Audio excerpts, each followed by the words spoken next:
Hi everyone, and welcome back to the Shanae Show. So I am just getting over being sick, so excuse my voice and any congestion that's lingering still. I've been hydrating, I have water, I have ginger ale. I've been hydrating myself and making sure all's okay. So nothing to worry about there.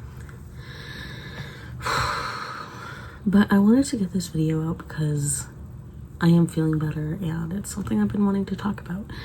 So, as you can tell from the title and the thumbnail, this is another bookish de-influencing video, specifically alternatives to Amazon for your books. I realized in the thumbnail that I may not have worded it very clearly, so hopefully it's clear.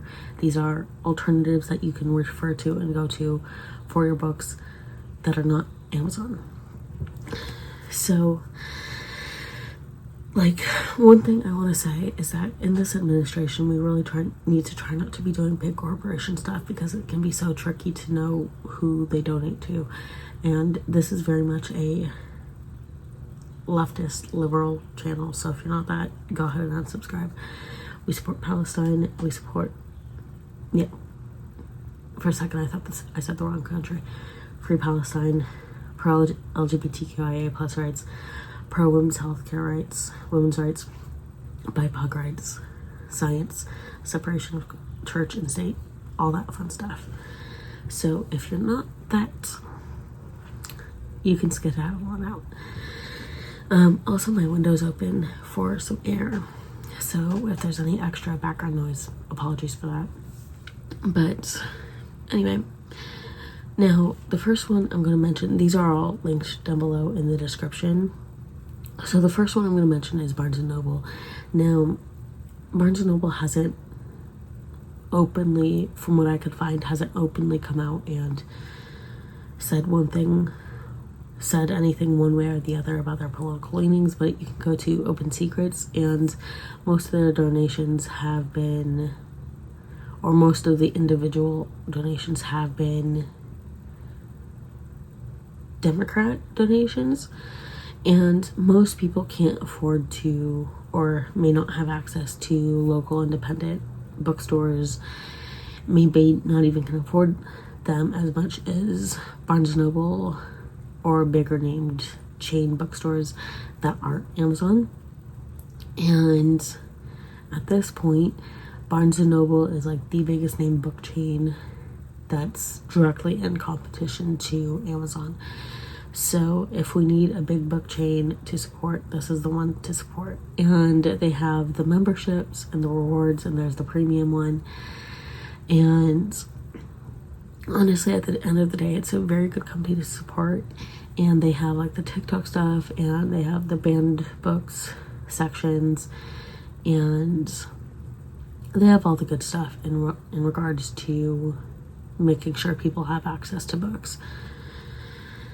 Now, the next one is Libro FM, and Libro FM is specifically audiobooks, and you can choose a local independent bookstore to support.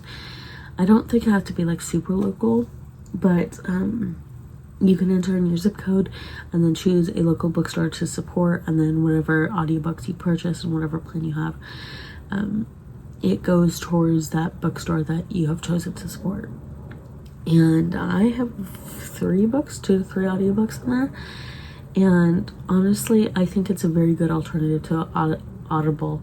And there are a lot of other audiobook platforms out there, but if you want like a subscription where you can buy the audiobooks and have access to them, Libro FM is a very solid audiobook platform in that regards. Now, the next one is Book of the Month, and again, it's kind of hard to find anything one way or the other, but they do seem to be more left-wing-esque, and they have physical books, they have audiobooks.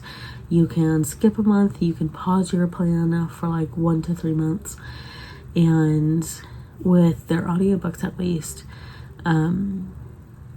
if you get 5 audiobooks, then you get a free credit after like every every 5 books, every 5 audiobooks you purchase, you get a free credit.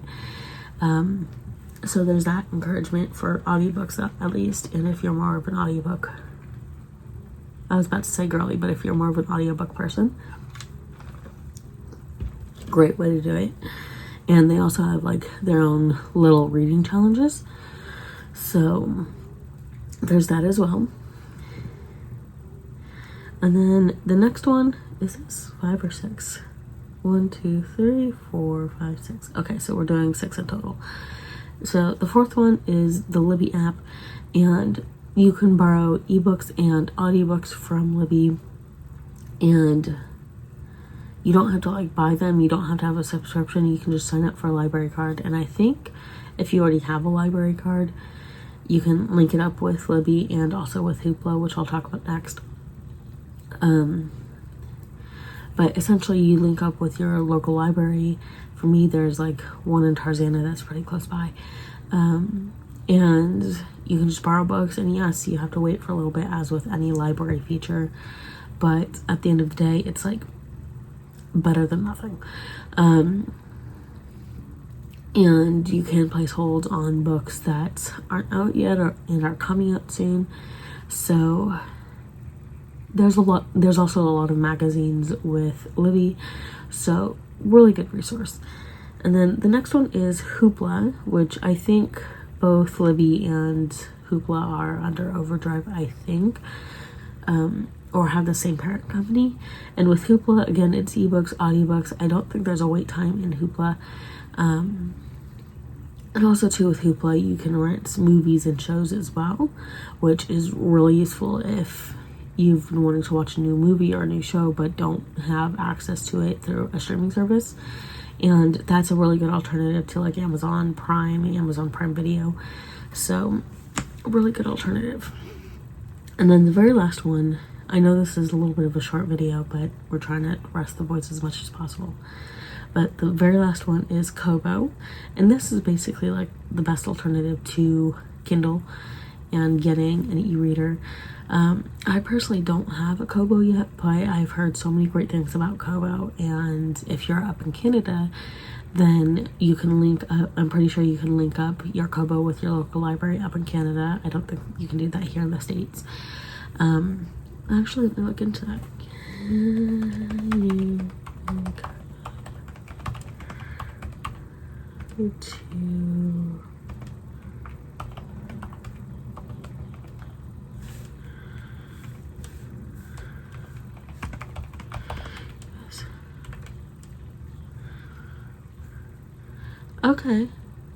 Okay, so you can do that here in the US as well. And you can use Overdrive or Libby as well. So, okay, so you can do that here in the US as well. So, again, really good alternative. If you don't want to buy the books, you can borrow through Libby and through Overdrive on your Kobo. So, really, really great resource, honestly, at the end of the day. And if you guys have any other recommendations for other bookish things that we can use other than Amazon, and you really like and you've used, and again, like just general resources as to where to get books and where to buy books or borrow books, comment down below in the comments. And again, these are all linked down below in the description as well, so if you want to go check them out, please do. Thank you all for watching, and I'll see you all in my next video.